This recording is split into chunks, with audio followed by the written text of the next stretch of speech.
Bonjour à tous et bienvenue dans ce nouveau contenu. Cette fois-ci, je vais vous parler un petit peu des neurotransmetteurs. En tous les cas, je vais vous donner une petite synthèse pour vous y retrouver un petit peu dans ces termes et pour vous faire comprendre qu'ils sont très importants à prendre en compte pour qu'on puisse fonctionner correctement de jour en jour. Alors déjà, on a le groupe des accélérateurs. Donc, c'est plutôt un début de journée. On a besoin de dynamisme. Donc, on a la dopamine, la noradrénaline, par exemple. Plutôt en fin d'après-midi, soirée, on a les freinateurs qui sont la sérotonine, mélatonine, GABA. Alors, on va commencer par décrire un petit peu la noradrénaline. Alors, un manque de noradrénaline peut se manifester de différentes façons. Ça peut être de la fatigue, de l'apathie, de l'asthénie physique ou psychique, de l'indifférence émotionnelle, une baisse de capacité à se faire plaisir, à prendre soin de soi, une rupture de contact avec autrui. Ça peut aussi être de la difficulté à s'adapter au changement, à faire face aux contraintes de la vie, à faire fonctionner sa mémoire. C'est surtout lié à un manque d'émotion parce que c'est l'émotion qui nous aide à retenir les choses. La diminution des contacts sociaux, plus de temps passé chez soi ou au lit et la dépression avec une perte de plaisir. Donc, si vous vous retrouvez un petit peu dans ces éléments-là, il est possible que vous soyez en manque de noradrénaline.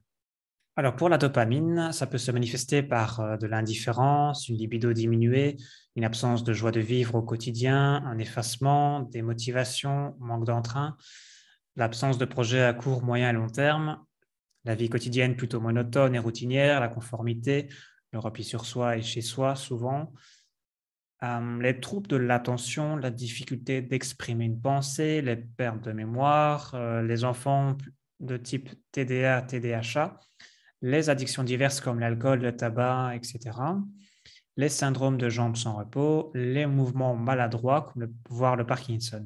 Tout ça peut provenir éventuellement d'un manque de dopamine. Pour ce qui est de la sérotonine, ça peut se manifester par des troubles du sommeil, du comportement alimentaire, surtout en fin de journée, avec un besoin de calmer les stress en fin de journée avec du sucre, de l'alcool, du tabac, quelque chose qui doit absolument nous calmer. Ça peut aussi être, ça peut aussi être des troubles de l'humeur, irritable, impulsif, agressif, anxieux.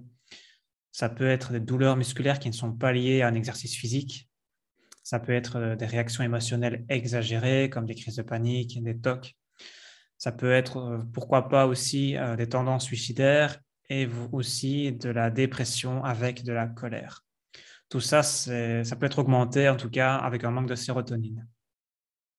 Pour ce qui est de la mélatonine, ça peut se manifester avec une difficulté d'endormissement, avec des réveils précoces entre 2 et 4 heures du matin, avec une difficulté à se réendormir. Ça peut se manifester avec une diminution, voire une disparition des rêves, voire avec un sommeil non réparateur, donc qui n'est pas profond.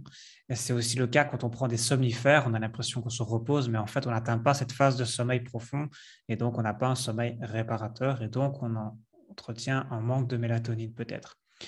Et les maladies neurodégénératives comme l'Alzheimer ou le Parkinson peuvent aussi être augmentées avec un manque de mélatonine.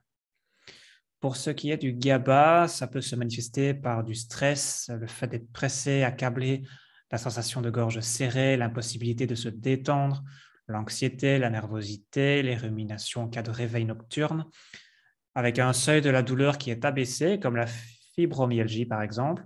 Donc, ça veut dire qu'on va avoir des douleurs très facilement, sans raison particulière. Et donc, un manque de GABA est souvent présent chez les femmes après 40 ans parce qu'il y a un manque de progestérone. Et cette hormone, justement, elle stimule le GABA quand elle est suffisamment élevée. Mais après 40 ans, voilà, c'est plus faible. Donc, ça peut engendrer ce problème de manque de GABA et éventuellement tous ces symptômes que je viens de vous citer. Alors, vous pouvez vous demander, est-ce que vous êtes en déficit, en carence de ces neurotransmetteurs, d'un ou de plusieurs? Comment faire le lien? Comment faire le tri? Eh bien, je vous ai mis un lien en description qui vous permet tout simplement de mettre votre adresse email pour recevoir un email avec un lien qui vous emmène sur une page où vous pouvez remplir des questionnaires. C'est complètement anonyme. Voilà, il n'y a pas de nom, il n'y a pas d'identité qui est demandée, c'est juste pour vous. Vous avez simplement des questions à répondre et vous pouvez directement interpréter les résultats. Il y a chaque fois une petite explication qui est indiquée pour calculer ça. Et voilà, vous êtes complètement autonome par rapport à ça et ça vous permet d'avoir un résultat concret, voir un petit peu où vous vous situez par rapport à ces neurotransmetteurs. Parce que comme vous le voyez, ça peut avoir des impacts assez forts. aussi bien positifs que négatifs. Donc, je vous invite à faire le test. C'est gratuit, ça prend quelques instants. Et si vous souhaitez aller plus loin, eh bien, ce sera plutôt une consultation qui sera nécessaire pour vraiment identifier les choses parce que c'est vraiment du cas par cas. On ne peut pas toujours identifier les choses précisément avec uniquement ces questions-là. Il faut aussi aller plus loin parfois, mais ça peut déjà vous donner un premier aperçu. Voilà, je vous remercie pour votre écoute et je vous dis à très bientôt pour de nouveaux contenus.